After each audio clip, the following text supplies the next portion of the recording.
11th July 1990, the Organization of African Unity, now the African Union, made a significant commitment to African children by adopting the African Charter on the Rights and Welfare of the Child. The world in which the Charter was adopted was very different to that of today. Yet despite the huge social and economic changes that have swept the continent since then, many of the challenges faced by African children remain. This infographic report charts the progress and major milestones of the African Charter on the Rights and Welfare of the Child over the past 3 decades, as well as highlighting the key challenges which lie ahead. The report looks at examples and experiences from countries in all 5 African regional blocs, but focuses on 9 countries in detail, which represents the full range of child-friendliness rankings. In many ways, the events that led to the creation of the Charter can be traced back to the Soweto student uprising against apartheid in South Africa in 1976. The Declaration of the Rights and Welfare of the Child was issued in 1979, and the African Charter on the Rights and Welfare of the Child was adopted in 1990. In the following year, the Day of the African Child was designated on 16 June. After the first ratifications, the Charter was entered into force in 1999. In 2002, the African Committee of Experts on the Rights and Welfare of the Child was inaugurated. The Charter moved from strength to strength to the point we are at today, the 30th anniversary of its adoption. The African Charter on the Rights and Welfare of the Child was the first regional human rights treaty which focused on the protection and promotion of children's rights. Some of the unique features of the Charter are that it defines a child as every human being below the age of 18 years.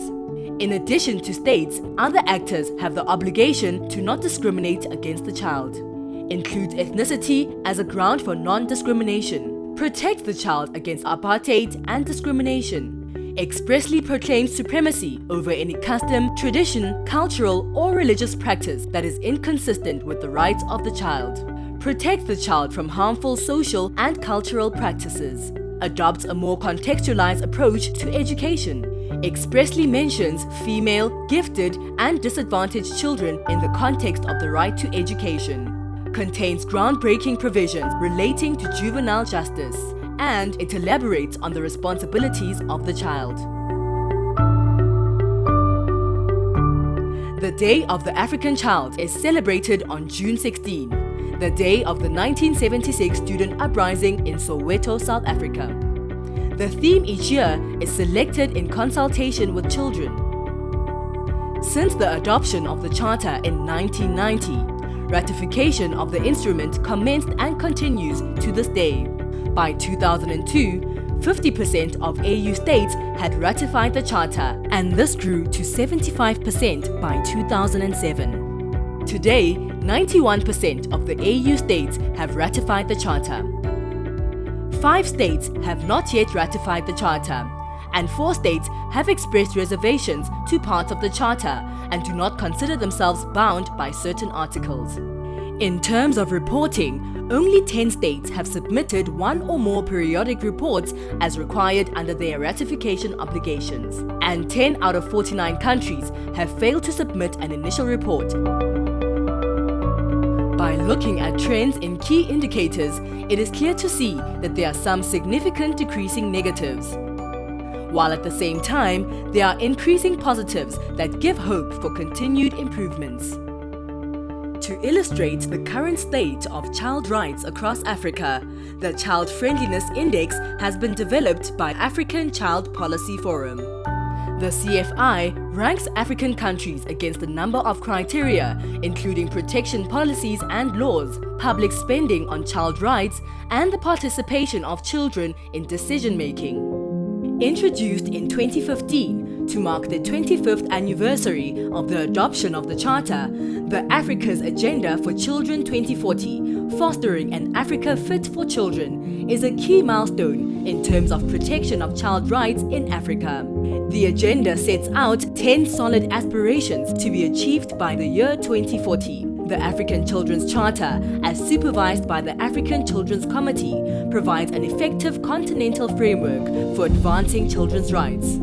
An effective child-friendly national legislative, policy and institutional framework is in place in all member states.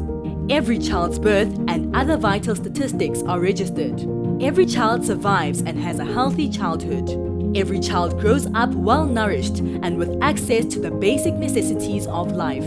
Every child benefits fully from quality education. Every child is protected against violence, exploitation, neglect and abuse.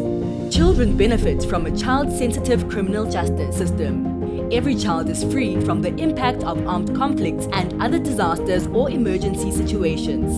African children's views matter. This report is a call to action to urge states to further develop their approach to child rights and welfare so that the Charter can reach its full potential.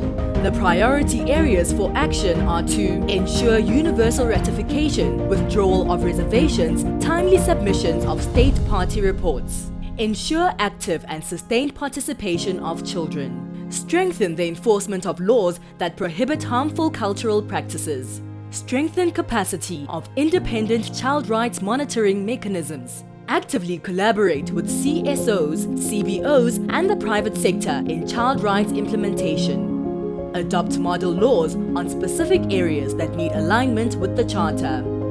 Continue to adopt general comments. Accelerate efforts to follow up on the implementation and recommendations of the African Committee of Experts on the Rights and Welfare of the Child. Prioritize children in vulnerable circumstances in law, policies and programs. Improve data collection and knowledge building. As we reflect on the 30 years since the adoption of the Charter, we can see that Africa's journey in child rights implementation has not been without its ups and downs. Africa has sufficient reasons to celebrate its success stories, but has little room for complacency. The time to act is now.